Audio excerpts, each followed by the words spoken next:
नमस्ते साथीहरू।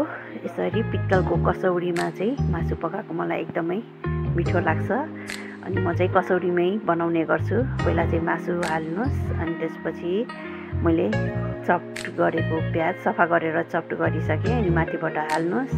त्यसपछि बेसार कति लाग्छ त्यही अनुसार बेसार पनि हाल्नुस्, 1 चम्चा मैले हालेको छु।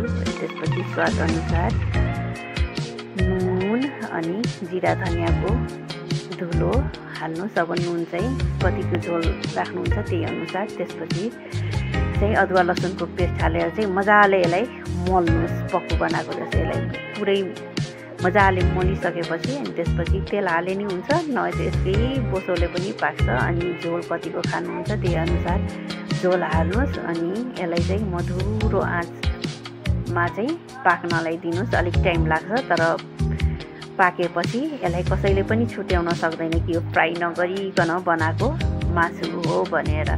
यसरी पाकिसकेपछि पुरै यो हाम्रो यो थारू स्टाइलमा आज बनाउँदैछु। दसैँमा चाहिँ चिल्लो नखाने, धेरै मन नपराउनेहरूले चाहिँ यसरी पकाएर पनि खाँदा हुन्छ।